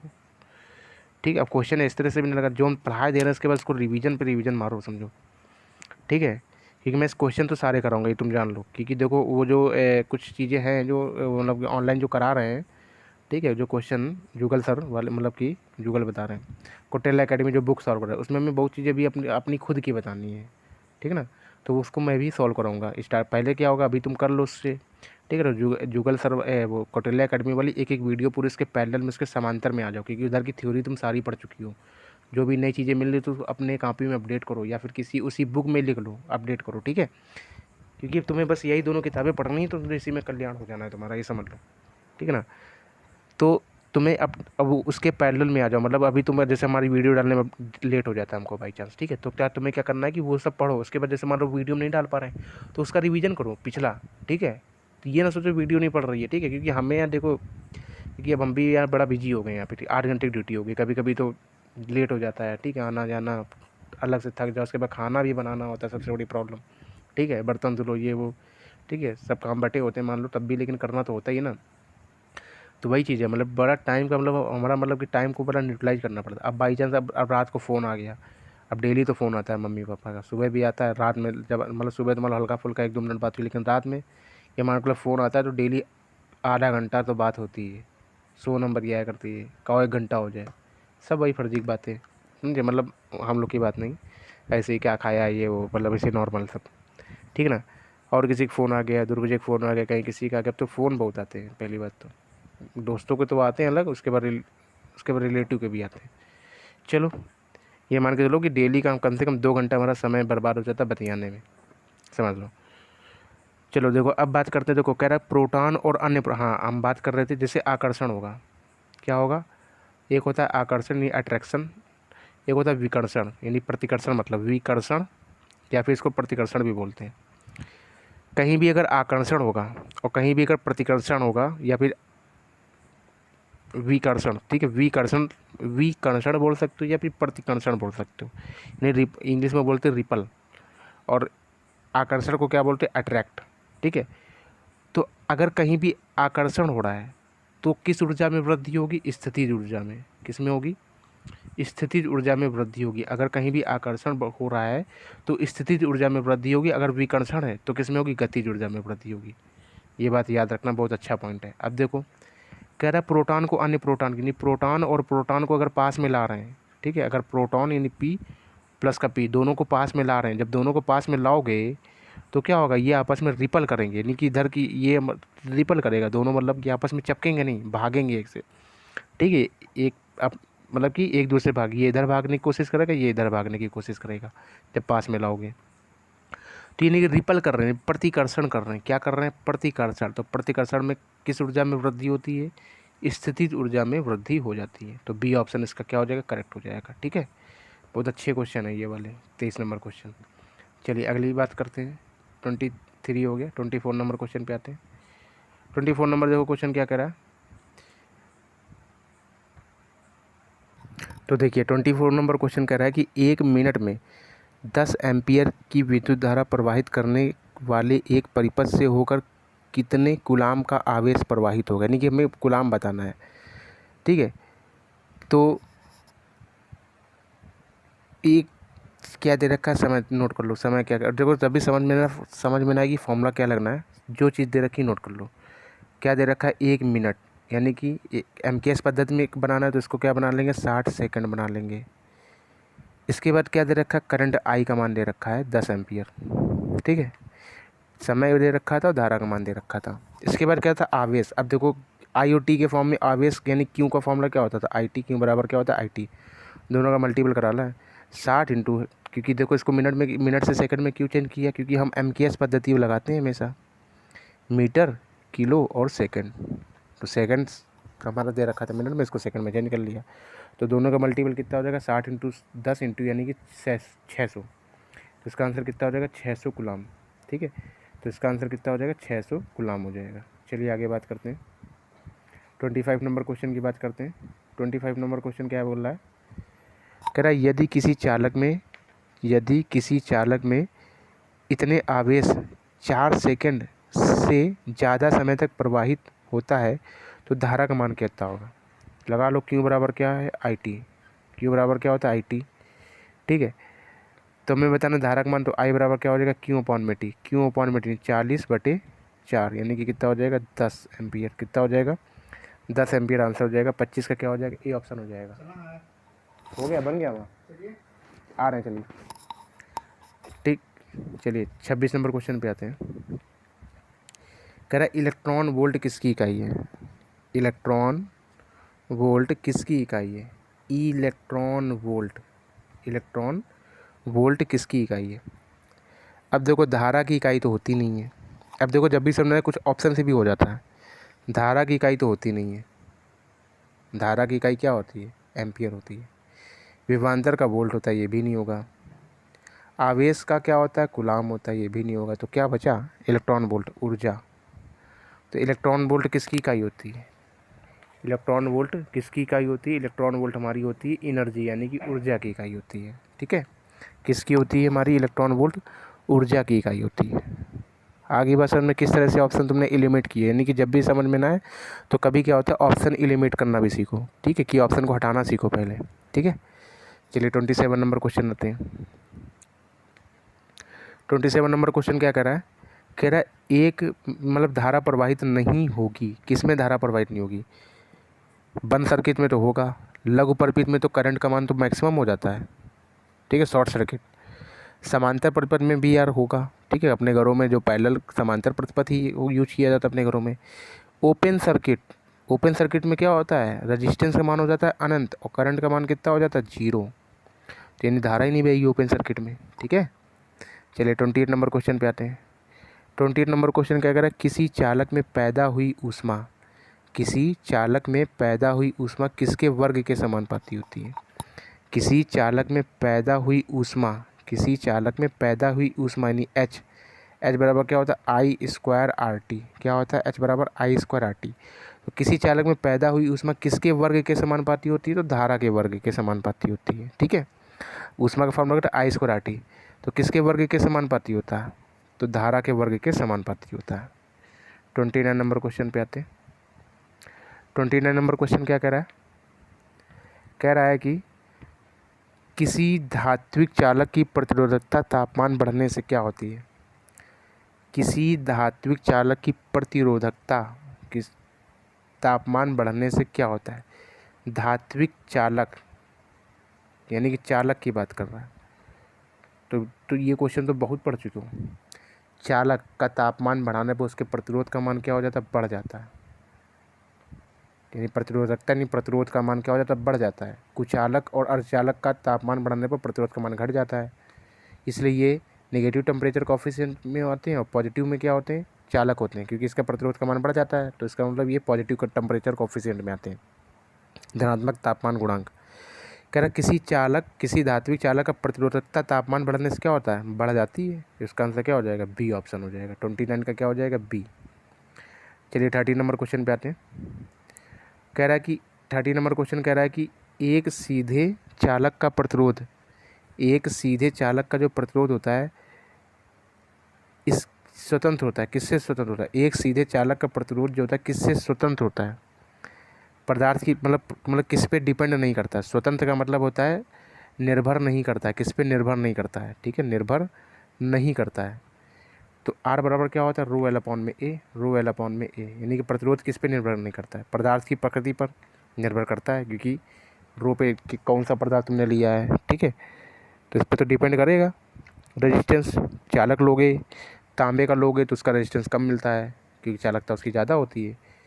एल्युमिनियम के ले लोग उसका प्रतिरोध थोड़ा कम मिलेगा। ठीक है, प्रतिरोध मतलब एल्युमिनियम का प्रतिरोध ज़्यादा मिलेगा। ठीक है, और तांबे का क्या होगा? तांबे का क्या होगा? प्रतिरोध कम मिलेगा, तभी तो उसकी चालकता ज़्यादा होती है।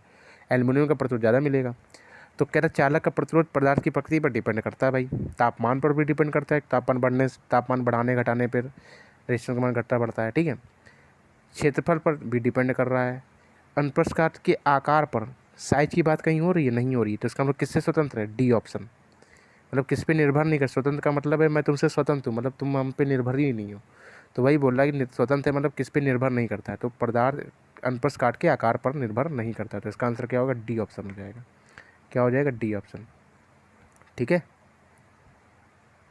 चलिए 31 नंबर क्वेश्चन पे आते हैं। 31 नंबर क्वेश्चन क्या कर रहा है हमसे? 31 नंबर क्वेश्चन कह रहा है कि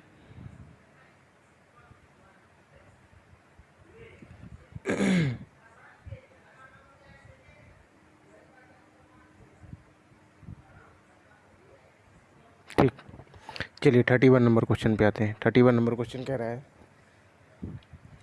कौन सा बल विद्युत धारा को प्रवाहित करने का कार्य करता है? कह रहा कौन सा बल विद्युत धारा को प्रवाहित करने का काम करता है, मतलब जिससे कि विद्युत धारा हमारी बह सकती है, वो कौन सा बल है?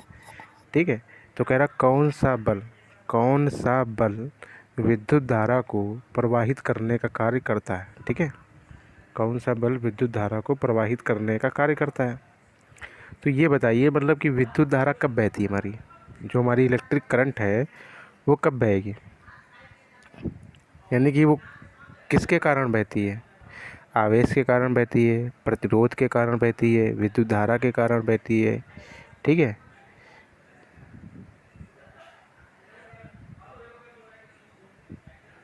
रुकना 1 मिनट।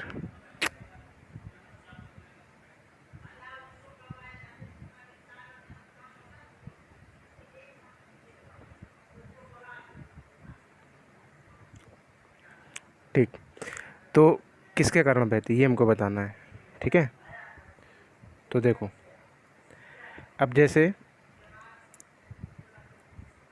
कह रहा विद्युत धारा को प्रवाहित करने का कार्य कौन करता है? विद्युत धारा को प्रवाहित करने का कार्य कौन करता है? देखो, अब जैसे मान लो कि ये एक तार जुड़ी है ऐसे करके, ये हमारी तार है।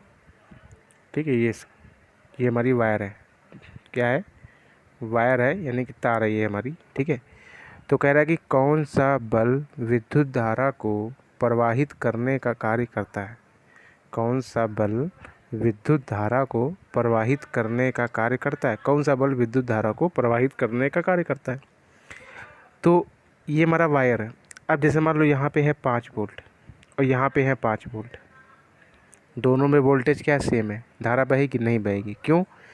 क्योंकि धारा बहने के लिए धारा जो है पॉजिटिव से नेगेटिव की ओर जाता है, मतलब कम से ज़्यादा की ओर जाती है।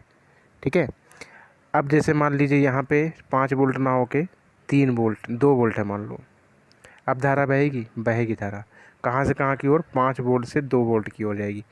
यानी धारा हमेशा उच्च विभव से निम्न विभव की ओर जा बहती है। ठीक है, अब ये क्यों बही धारा, इसका भी रीज़न है। अभी ये 5 वोल्ट यहाँ पर था तब नहीं बही धारा, जैसे हमने 2 वोल्ट किया यहाँ पे तो धारा बह गई। तो किसके कारण बही? वोल्टेज डिफरेंस के कारण। कितने का वोल्टेज डिफरेंस है? 5 वोल्ट माइनस 2 वोल्ट, यानी 5 माइनस का 2, यानी कि 3 वोल्ट का जो है हमारा वोल्टेज डिफरेंस है। कितने का वोल्टेज डिफरेंस है? 3 वोल्ट का, 3 वोल्ट का हमारा वोल्टेज डिफरेंस है। ठीक है, 3 वोल्ट का हमारा वोल्टेज डिफरेंस है यहाँ पे। ठीक है, तो वही कह रहा है कि कौन सा बल विद्युत धारा को प्रवाहित करने का कार्य करता है? कौन सा बल विद्युत धारा को प्रवाहित करने का कार्य करता है? तो कौन सा बल करेगा? विद्युत धारा तो करेगा नहीं, क्योंकि विद्युत धारा को ही प्रवाहित करने का कार्य विद्युत धारा थोड़ी ना करेगा। आवेश, आवेश के कारण तो धारा बहती है हमारी। ठीक है, विद्युत वाहक बल, ये है विद्युत वाहक बल। ये बल लग रहा है, समझो, ये 5 वोल्ट से 2 वोल्ट जा रहा है।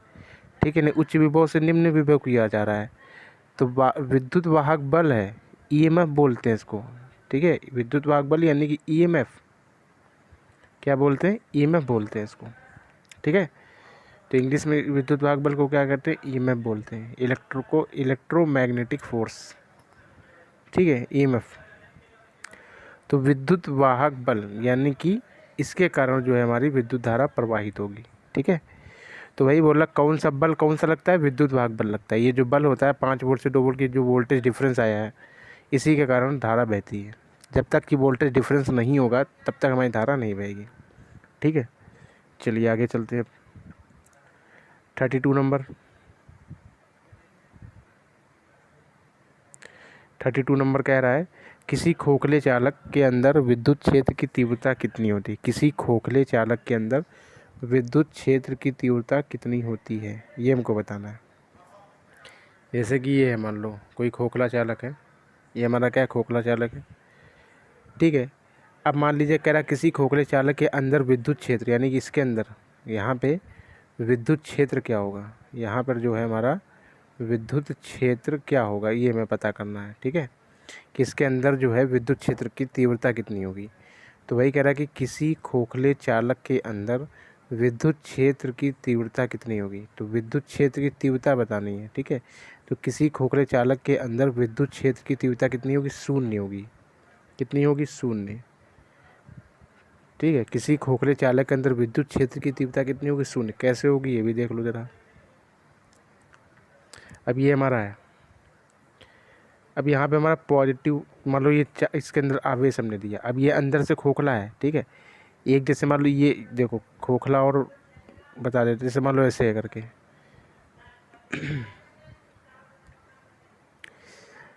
खोखला और उसका हम बताते हैं। देखो जैसे कि मान लो तुम्हारा सिलेंडर होता है, ठीक है, जो तुम्हारा सिलेंडर है, सिलेंडर में गैस भरी होती है, तो क्या है, खोखला है तभी तो गैस भरी है उसमें। खोखला होता है गैस भरती नहीं भरती। अब वही चीज़ है, सिलेंडर को हमने क्या किया, ऊपर का पार्ट हटा दिया, नीचे का पार्ट हटा दिया, तो हमारा क्या बन गया, खोखला गोला बन गया, समझो एक तरह से, ठीक है। तो किसी खोखले चालक, ठीक है, किसी खोखले चालक के अंदर विद्युत क्षेत्र की तीव्रता कितनी होती है, शून्य। कैसे होती है, देखो ये हमारे, मान लो इसको हमने बैटरी से जोड़ दिया, ये प्लस चार्ज हो गया, ये हमारे माइनस चार्ज हो गया, मान लो, ठीक है, इतना हो जाएगा। अब ये बताइए, ये चालक हमारा कैसा, खोखला, तो ये पॉजिटिव नेगेटिव की ओर जाने के लिए कोई माध्यम भी तो होना चाहिए। कोई माध्यम तो मिलेगा नहीं क्योंकि खोखला है, ठीक है ना। नहीं तो कोई कांटेक्ट नहीं तो किसी तार से जुड़ा होना चाहिए, तार से भी नहीं जुड़ा है क्योंकि गोला हमारा कैसा, खोखला, अंदर कुछ है ही नहीं है, ठीक है। तो जब कुछ अंदर कोई क्षेत्र ही नहीं होगा, ठीक है, अंदर जब कोई फील्ड ही नहीं होगा, ठीक है, पॉजिटिव और नेगेटिव का कोई फील्ड, मतलब कोई फील्ड का मतलब क्या होता है, जैसे मान लो मैग्नेट होता है, अब ये नॉर्थ ये साउथ पोल है। अब मैग्नेट का भी कुछ एरिया होता है, मान लो जैसे मान लो दूसरा मैग्नेट है, ये इस मैग्नेट के संपर्क में कब आएगा, जैसे मान लो ये नॉर्थ पोल है, ये नॉर्थ पोल, इसको लेके आएंगे तो विकर्षण वाला बल लगेगा, प्रतिकर्षण वाला, विकर्षण वाला। तो कब लगेगा, जब ये मान लो इसकी रेंज यहाँ तक है, इस वाले चुंबक की रेंज यहाँ तक है मान लीजिए, तो जब इसकी रेंज के अंदर आएगा तभी तो प्रतिकर्षण बल लगेगा, ठीक है। तो वही चीज़, ये देखो पॉजिटिव नेगेटिव चार्ज है हमारा। अब ये पॉजिटिव नेगेटिव कहाँ, सतह पे चार्ज है, अंदर तो खोखला है ना, कोई तार भी नहीं है जिसके माध्यम से जाएगा। तो फील्ड क्या है यहाँ पे, फील्ड हमारी शून्य है। तो जब फील्ड शून्य है तो तीव्रता कितनी होगी, कोई तीव्रता होगी, ठीक है, कोई तीव्रता नहीं होगी, मतलब शून्य हो जाएगा, ठीक है। चलो आगे चलते हैं। जो भी क्वेश्चन अगर ना क्लियर हो रहा हो तो कमेंट बॉक्स कर देना, बता देंगे उसको, अलग से वीडियो बना के शॉर्ट वीडियो बना देंगे उसी क्वेश्चन की, ठीक है। अब देखो कह रहा है कि ऊष्मा का सूत्र किस के माध्यम से निकालोगे, ठीक है, ऊष्मा का जो सूत्र है कैसे निकालोगे, H बराबर आई स्क्वायर आर टी होता है, ठीक है भाई। उसके बाद वी स्क्वायर अपॉन में आर टी, इसके बाद H बराबर पी टी, देखो H बराबर आई स्क्वायर आर टी, ठीक है, इसके बाद बोल रहा है H बराबर पी टी बोल रहा है, ठीक है, क्योंकि H बराबर वी आई टी भी हो जाएगा, H बराबर क्या हो जाएगा, वी आई टी भी हो जाएगा। जैसे मान लो P है, H बराबर पी टी लिखा है, P बराबर क्या होता है, वी आई, H बराबर वी आई टी भी फॉर्मूला होता है, ठीक है। अब देखो, अब हमने क्या किया कि I की जगह पे लिखा है, V बराबर क्या होता है, आई आर, V बराबर क्या होता था, आई आर, H बराबर वी आई टी निकाल दिया हमने, वी आई टी, H बराबर वी आई टी। अब हमने V बराबर होता है आई आर, तो I बराबर क्या होता है, V अपॉन में आर। तो इस I की जगह पे V अपॉन में आर लिखोगे तो क्या हो जाएगा, वी स्क्वायर अपॉन में आर और इंटू कितना हो जाएगा, टी। तो वही चीज़ तो फॉर्मूला लिखा है थर्ड वाला। तो इसका मतलब तीनों फॉर्मूले हमारे किसके हैं, तीनों फॉर्मूले जो हैं हमारे ऊष्मा निकालने के, तीनों फॉर्मूले कौन से, ऊष्मा निकालने के, ठीक है। चलिए 34 नंबर क्वेश्चन पे आते हैं। 34 नंबर क्वेश्चन कह रहा है कि ऊष्मी प्रभाव की खोज किसने की थी, ऊष्मी प्रभाव की खोज किसने की थी, ठीक है। किसकी बात कर रहा है, ऊष्मी प्रभाव, ठीक है, ऊष्मी प्रभाव की खोज किसने की तो ऊष्मी प्रभाव की खोज किसने की थी, माइकल फैराडे ने, जूल ने, एससी ओरिस्ट ने, कि किसी, मतलब इसमें से कोई नहीं, ठीक है। तो ऊष्मी प्रभाव, अब ये देखो ऊष्मा, ऊष्मा का मात्रक क्या होता है, ऊष्मा का मात्रक होता है हमारा जूल, ठीक है। ऊष्मा का मात्रक क्या होता है हमारा, ऊष्मा का मात्रक होता है हमारा जूल होता है। तो ऊष्मा का मात्रक जूल है, तो ऊष्मी प्रभाव की खोज किसने की, जूल ने की, किसने की, जूल ने, ठीक है।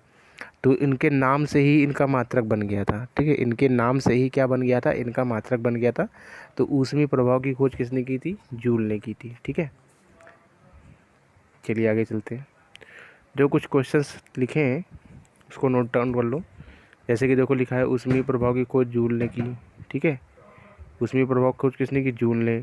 रासायनिक प्रभाव तो पढ़ा ही है, फैराडे के नियम, ठीक है, फैराडे के 2 नियम दिए थे, बैटरी वाले चैप्टर में पढ़े थे कि नहीं पढ़े थे, तो बैटरी वाले चैप्टर में फैराडे के नियम पढ़े थे, फैराडे के नियम पढ़े थे, उसमें 2 नियम उन्होंने दिए थे, ठीक है।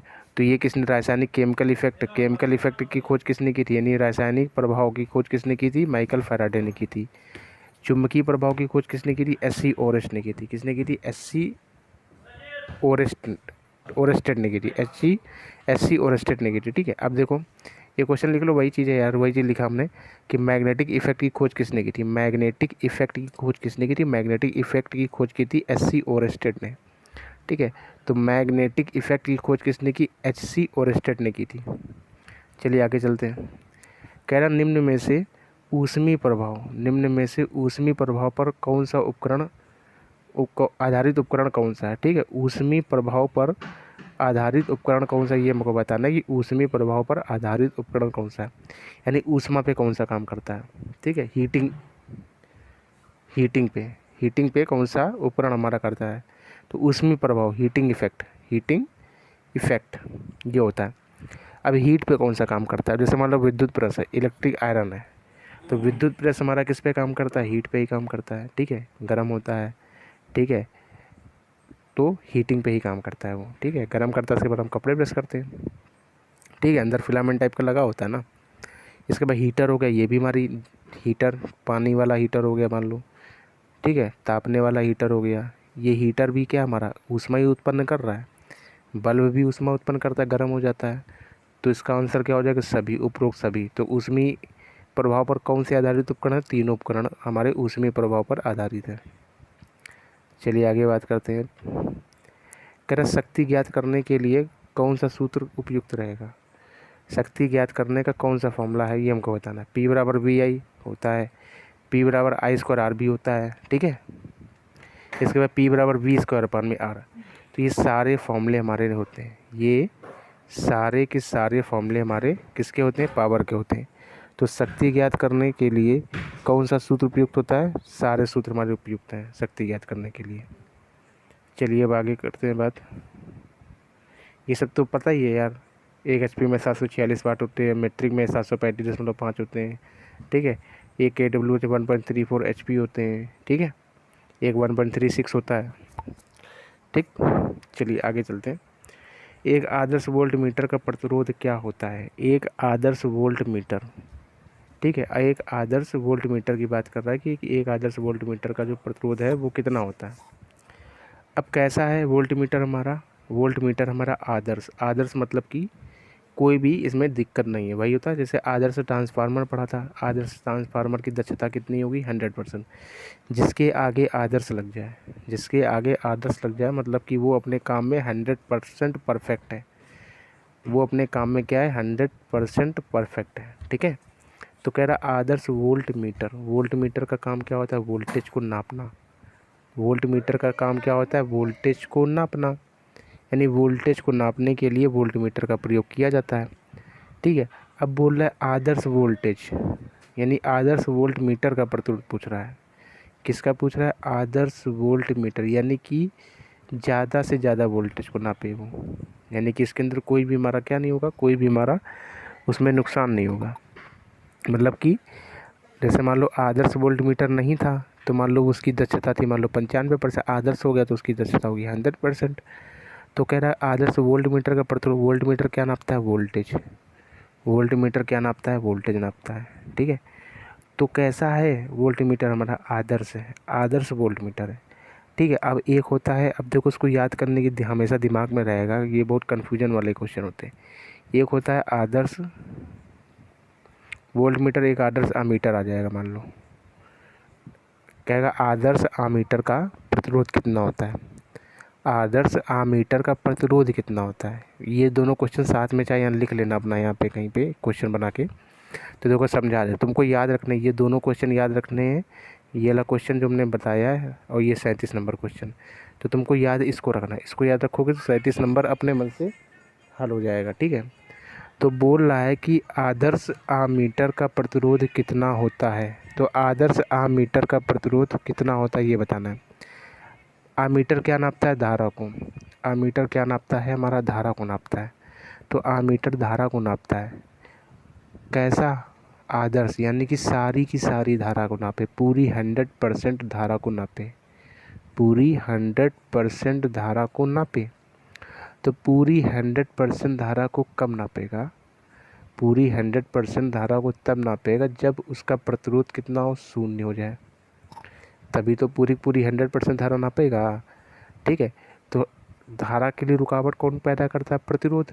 तो आदर्श आमीटर का प्रतिरोध कितना हो जाएगा? शून्य। जब प्रतिरोध शून्य होगा तभी तो धारा हमारी मैक्सिमम बहेगी। तो यहाँ से याद रखेंगे कि आदर्श आमीटर का प्रतिरोध हमारा शून्य होता है, तो आदर्श वोल्ट मीटर का प्रतिरोध कितना होगा? अनंत होगा। ठीक है, क्लियर हो गई बात? तो आदर्श आमीटर यानी धारा नापता है, अब मैक्सिमम धारा चाहिए, आदर्श है तो यानी पूरी धारा नाप रहा है, इसका मतलब प्रतिरोध का मान 0 होगा। तो आदर्श आमीटर में प्रतिरोध का मान 0, तो यहीं से वेरिएबल करके याद कर लो। आदर्श वोल्ट मीटर का प्रतिरोध क्या हो जाएगा? अनंत हो जाएगा। क्यों? क्योंकि उसको मैक्सिमम वोल्टेज नापना है, और मैक्सिमम वोल्टेज तभी नपेगा जब हमारा प्रतिरोध क्या हो? अनंत हो। प्रतिरोध क्या हो? अनंत हो, तभी तो मैक्सिमम वोल्टेज होगा। तो प्रतिरोध का मतलब क्या हो गया? एक तरह से लोड। जितने ज़्यादा घर में जितने ज़्यादा वोल्ट होंगे, जितने ज़्यादा, क्योंकि घर में देखो कैसी वाइंडिंग की, घर में जो हमारी वायरिंग की जाती है वो पैरेलल में की जाती है। उसका भी रीज़न है, क्यों? क्योंकि पैरेलल में वोल्टेज क्या होता है? सेम होता है। पैरेलल में वोल्टेज क्या होता है? सेम होता है। अब पैरेलल में वोल्टेज सेम होता है तो हमें क्या चाहिए? आदर्श आमीटर का प्रतिरोध बताना है कि आदर्श आमीटर का प्रतिरोध कितना होता है आदर्श वोल्ट मीटर का। तो पैरेलल में चाहे जितने हम प्रतिरोध लगा दें कोई इफेक्ट पड़ेगा? नहीं पड़ेगा। तो इसीलिए प्रतिरोध इसका क्या होता है? अनंत होता है। प्रतिरोध क्या होता है? अनंत होता है। ठीक है, 38 नंबर क्वेश्चन पे आते हैं। 38 नंबर क्वेश्चन क्या कह रहा है? चलिए आगे बात करते हैं 38 नंबर क्वेश्चन की। कह रहा है कि किसी चालक में उत्पन्न ऊष्मा निर्भर करती, किसी चालक में उत्पन्न ऊष्मा किस पर निर्भर करती है? तो किसी चालक में उत्पन्न ऊष्मा का फॉर्मूला क्या होता है? H बराबर आई स्क्वायर आर टी। क्या होता है? H बराबर क्या होता है? आई स्क्वायर आर टी होता है। ये होता है किसी चालक में उत्पन्न ऊष्मा का फॉर्मूला होता है H बराबर आई स्क्वायर आर टी। तो वही कह रहा है कि किसी चालक में उत्पन्न ऊष्मा किस पर निर्भर करती है? किसी चालक में उत्पन्न ऊष्मा निर्भर करती है, किस पे करती है ये बताना है। तो H बराबर क्या होता है? आई स्क्वायर आर टी। ठीक है, तो H बराबर होता है हमारा, H बराबर होता है आई स्क्वायर आर टी। ठीक है, H बराबर क्या होता है? H बराबर होता है आई स्क्वायर आर टी। तो कह रहा है किसी चालक में उत्पन्न ऊष्मा जो है किस पर निर्भर करती है? समय के विलोम होता है? नहीं भाई, समय के विलोम तो नहीं है। ठीक है, क्योंकि समय की विलोम नहीं, समय के समानुपाती है। ऊष्मा H समानुपाती T है। ठीक है, अच्छा निर्भर करती है, निर्भर करने की बात कर रहा है, तो समय के विलोम तो निर्भर नहीं कर रही है। ठीक है, समय के समानुपाती है, विलोम नहीं है। इसके बाद कह रहा है कि समय पर निर्भर करती है, किसी चालक में उत्पन्न ऊर्जा समय पर निर्भर करती है कि ए और बी दोनों, कि ए और बी दोनों, ये बताना है। तो ये बताइए, ए ऑप्शन हो सकता है, तुम ही बताओ। H बराबर आई स्क्वायर आर टी, यानी H प्रोपोर्शनल है टी के, तो ये प्रोपोर्शनल टी के, विलोम नहीं है, तो ए ऑप्शन तो कट हो गया। समय पर निर्भर करता है, हाँ निर्भर तो कर रहा है, समय पे निर्भर कर रहा है। H प्रोपोर्शनल 1/T भी होता तो ये भी समय पे निर्भर कर रहा है, तो यहाँ पे समय पे निर्भर बोल रहा है। लेकिन हमारा H बराबर 1/T नहीं, H प्रोपोर्शनल T ही है, क्योंकि H बराबर आई स्क्वायर आर टी होता है। तो वही कह रहा है ऊष्मा किस पर निर्भर करती है? देखो सीधे समय पर निर्भर कर रही है, तो इसका आंसर क्या हो जाएगा? बी हो जाएगा 38 का। 39 पे आते हैं। 39 नंबर क्वेश्चन क्या कह रहा है? कह रहा है कि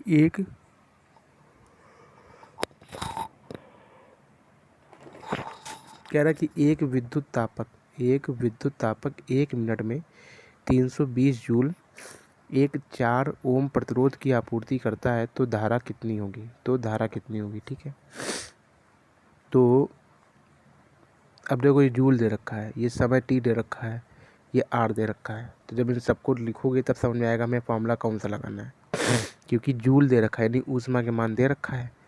ठीक है, तो H बराबर क्या होता है? H बराबर होता है आई स्क्वायर आर टी। H बराबर क्या होता है? H बराबर होता है आई स्क्वायर आर टी। ठीक है, H बराबर क्या होता है हमारा? H बराबर होता है आई स्क्वायर आर टी। तो एक विद्युत तापक 1 मिनट में 320 जूल एक 4 ओम प्रतिरोध की आपूर्ति करता है, तो 1 मिनट में 320 जूल, H का मान कितना हो गया? 320 जूल हो गया। 320 बराबर आई स्क्वायर यानी धारा पता नहीं, तो I square into R T, R का मान कितना है? 4 ओम, इंटू टी, टी यानी समय 1 मिनट, 1 मिनट में कितने सेकंड होते? 60, इंटू 60। 1 मिनट में कितने सेकंड होते? 60, तो इंटू कितना हो गया? 60 हो गया। ठीक, अब हम बात करते हैं, अब काट ले इसको, 4 कम 4, 4 अट्ठे 32, 0 हो गया। ठीक है, ये एक 0 से एक 0 कैंसिल हो गया। यहाँ कितना हो गया, 8/6 बराबर हो गया आई स्क्वायर। आई स्क्वायर बराबर हो गया 8/4 से 2 से काट दिया, 2 चौके 8, 2 3 6, 4/3, 4/3। तो आई स्क्वायर बराबर कितना हो गया, 4/3। आई स्क्वायर बराबर हो गया 4/3। अब इसको हल कर लो, 3 का भाग मान लो दे दो, 3 का भाग 4 में दे दो, कितना हो जाएगा 1, 3 कम 3, 3 3 का 9, 3 का 1.33। आई स्क्वायर बराबर हो गया 1.33। आई स्क्वायर बराबर कितना हो गया 1.33। अब क्या करेंगे, धारा यानी आई बराबर कितना हो जाएगा, आई बराबर हो जाएगा, इसका रूट निकाल लेंगे 1.33, 1.33। तो इसका वर्गमूल निकाल लोगे, तो जब वर्गमूल निकालोगे तो कितना आ जाएगा, जब वर्गमूल निकालोगे तो आ जाएगा 1.2 एम्पियर। कितना आ जाएगा 1.2, निकाल के देख लो चाहे वर्गमूल, ये है, ये एक बार में जाएगा, एक एक कितना हो जाएगा 2 हो जाएगा, या पॉइंट आएगा। अब यहाँ पे क्या आएगा, 33 उतर के आएगा, कितनी बार में जाएगा, एक बार में जाएगा। तो 1.1 21 हुआ, 3 से 1 गया 2 बचा, 3 से 2 गया 1 बचा। अब क्या आएगा, अब हम अपना 0 बढ़ा लेंगे। ठीक है, तो 1.1 करके आ रहा है कि नहीं आ रहा है, तो 1.1 आ गया, तो समझ जाओ 1.1 के आसपास कौन है, 1.2 एम्पियर। तो इसका आंसर कितना होगा 1.2 एम्पियर। चलिए 38 नंबर पे आते हैं।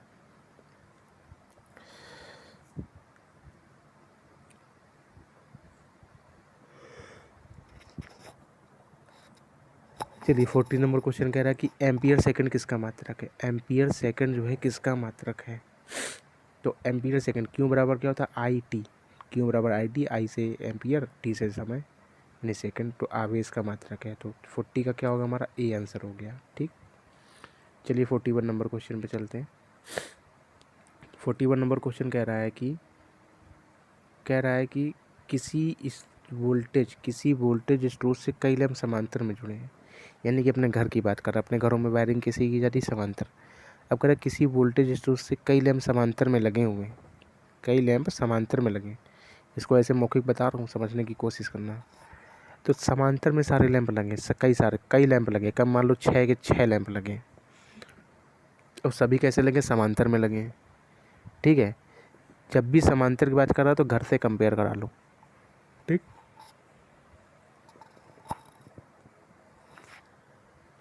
अब सारे के सारी जो लैंप है हमारे समांतर में लगे हैं, समांतर में लगे हैं सारे के सारे लैंप। ठीक, तो कह रहा किसी वोल्टेज स्रोत के कई लैंप समांतर में लगे, यदि एक लैंप क्या हो जाए, जल जाए, एक लैंप मान लो फूक जाए, तो क्या होगा, तो ये बताओ। अगर तो क्या सारी लाइटें बंद हो जाएंगी, 6 लाइटें थी, एक लैंप हमारा फूक गया है, तो क्या सारी लाइटें बंद हो जाएंगी, नहीं, सारी लाइटें नहीं बंद होंगी, केवल जो फूका है वही नहीं चलेगा, बाकी सारी जलेंगी। क्यों, क्योंकि पैरेलल में यानी समांतर में सभी पे वोल्टेज क्या होता है, सेम होता है, सभी में वोल्टेज क्या होता है, सेम। और वोल्टेज के कारण ही हमारा क्या बहता है, धारा बहती है, क्योंकि वोल्टेज से ही ईएमएफ उत्पन्न होता है। धारा बहाने के लिए यानी धारा को धक्का कौन देता है, ईएमएफ देता है, यानी ईएमएफ के कारण ही इलेक्ट्रोमैग्नेटिक फोर्स यानी धक्का, यानी कि तभी तो धक्का जब देगा तभी तो बहती है धारा। तो वोल्टेज के कारण ही हमारी धारा बहती है। अब कह रहा है किसी वोल्टेज को कई लैंप समांतर में जुड़े हैं, एक लैंप जल जाए, तो एक लैंप अगर जल जाएगा तो कुछ अंतर रहेगा, नहीं अंतर रहेगा। एक लैंप जल जाएगा तो वो लैंप को वोल्टेज नहीं मिल रहा है मान लो, ठीक है, तो उस पर वोल्टेज मतलब कि दे रहे हैं तो कोई प्रभाव ही नहीं आ रहा है, क्योंकि उसकी कॉइल ही जल गई बल्ब की, मान लीजिए। अब मान बचे हमारे पास 5 बल्ब, तो वो पाँचों जलेंगे, उस पर कोई इफेक्ट नहीं पड़ेगा। ठीक है, तो कह रहा है कि प्रभावित नहीं होंगे, तो भी 5 जलेंगे, कोई प्रभाव नहीं पड़ेगा उन पर। ठीक है, चलिए आगे चलते हैं। अब आगे क्वेश्चन है कि निम्नलिखित में से कौन सी राशि सदिश है।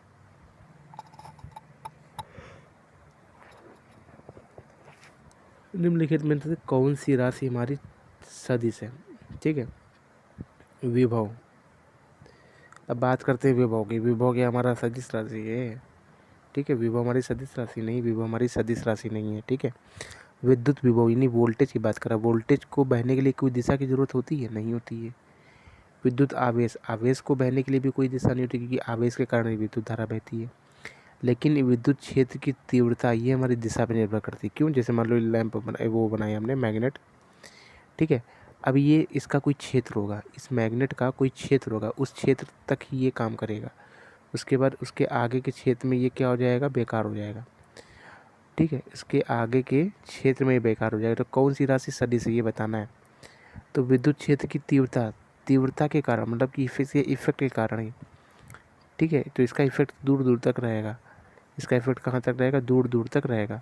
तो वही बोल रहा है कि किस निम्नलिखित में से कौन सी राशि सदिश है। तो विद्युत क्षेत्र की जो तीव्रता है वो हमारी कैसी सदिश राशि है, ठीक है। तो विद्युत क्षेत्र की तीव्रता हमारी कैसी राशि है? सदिश राशि है। चलिए आगे क्वेश्चन की बात करते हैं। 43 नंबर क्वेश्चन की बात करते हैं। 43 नंबर क्वेश्चन क्या कह रहा है? कह रहा है किसी तार की मोटाई निम्न में से किसके मान पर निर्भर करती है। किसी तार की जो मोटाई है वो किस पे निर्भर करता है। अब जैसे मान लो ये वायर है हमारा, ये क्या है हमारा? वायर है मान लीजिए।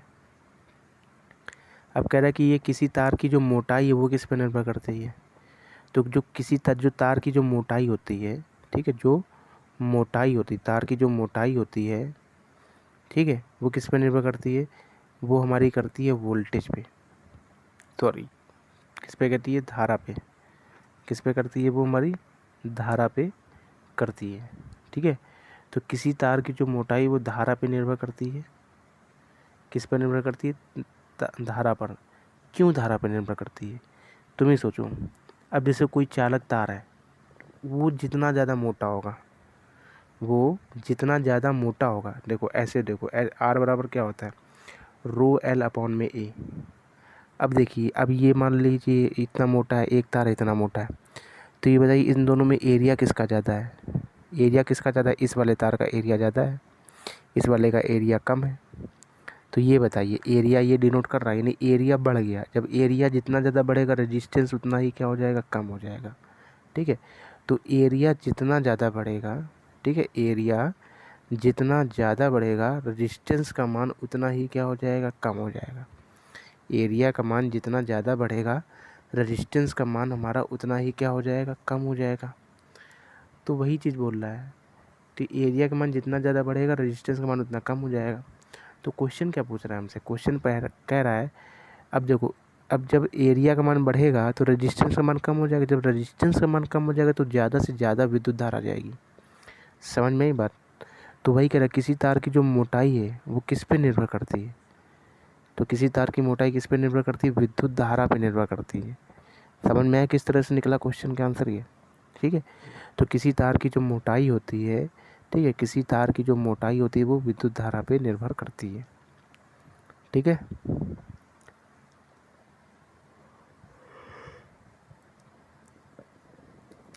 आगे की बात करते हैं। 44 नंबर क्वेश्चन क्या बोल रहा है? कह रहा है किसी बिंदु से 1 सेकंड में इतने इलेक्ट्रॉन प्रभावित हो रहे हैं। किसी बिंदु से 1 सेकंड में इतने इलेक्ट्रॉन्स जो है हमारे प्रभावित हो रहे हैं। तो विद्युत धारा का मान बताना है कि विद्युत धारा का हमारा मान क्या होगा, ठीक है। क्या बताना है? विद्युत धारा का वैल्यू बताना है कि विद्युत धारा का मान क्या होगा। तो 1 सेकंड में 6.28 इंटू 10 की पावर 18 इलेक्ट्रॉन जहाँ से गुजर जाते हैं, तो उसमें धारा कितनी बहती है? 1 एम्पियर की बहती है। ये बिल्कुल डायरेक्ट याद करा चुके हैं, हल करने की ज़रूरत ही नहीं। तो 1 एम्पियर की धारा बहेगी। इसका आंसर क्या हो जाएगा? बी हो जाएगा। चलिए 45 नंबर क्वेश्चन पे आते हैं। 45 नंबर का क्वेश्चन कह रहा है कि इलेक्ट्रॉन वहन करता है। इलेक्ट्रॉन वहन करता है। इलेक्ट्रॉन जो है किसको वहन करता है? 1 यूनिट ऋणावेश को, 1 यूनिट धनावेश को, 2 यूनिट ऋणावेश कि 2 यूनिट धनावेश को करता है। तो कह रहा है इलेक्ट्रॉन किसका वहन करता है? तो इलेक्ट्रॉन 1 यूनिट ऋणावेशित को वहन करता है, मतलब चलाता है।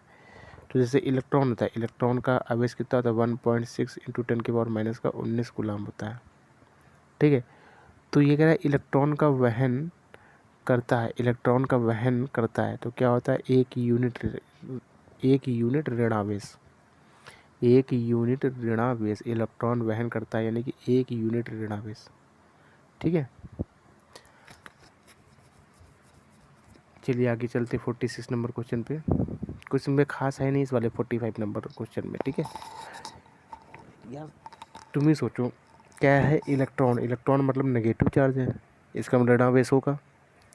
अब उस पर कितना ऋणावेश होता है उस पर कितना ऋणावेश होता है ये बताना है, ठीक है।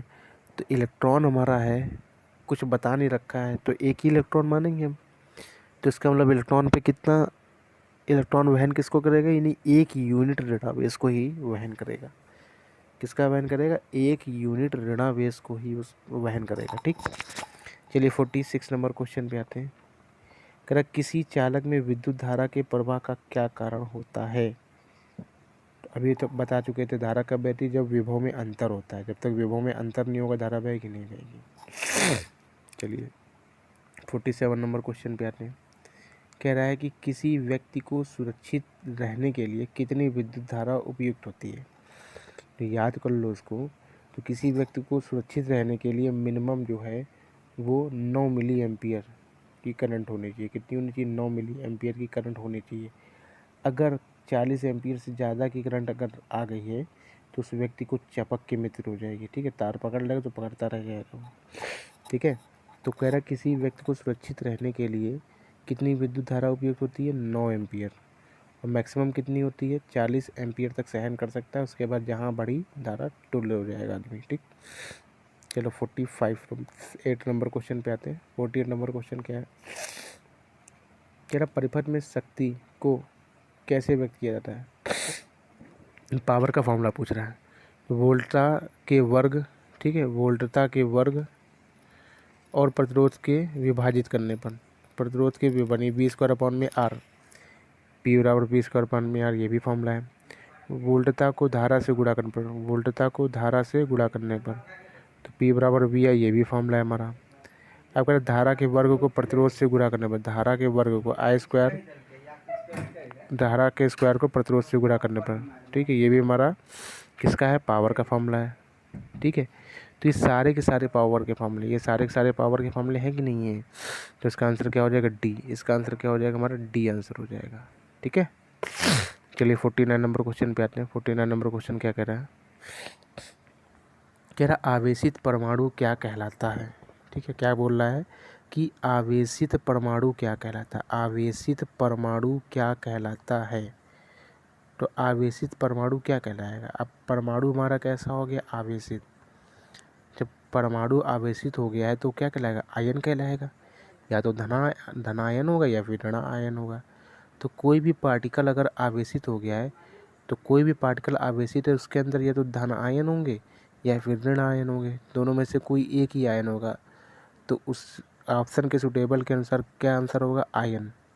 तो आवेशित परमाणु क्या कहलाता है, आवेशित परमाणु आयन कहलाता है। नहीं तभी तो आते हैं धनायन और ऋण आयन, तभी तो आते हैं। तो आवेशित परमाणु क्या कहलाएगा, धनायन, वो आयन कहलाएगा, आयन। ठीक, अब चलिए आगे बात करते हैं। कह रहा 50 एक हीटर 250 वोल्ट, यानी कि क्वेश्चन नंबर 50 है। कह रहा एक हीटर 250 वोल्ट पर 4 एम्पियर विद्युत खर्चा करता है। एक हीटर 250 वोल्ट पर 4 एम्पियर बिजली खर्चा करता है, उसकी शक्ति बतानी है।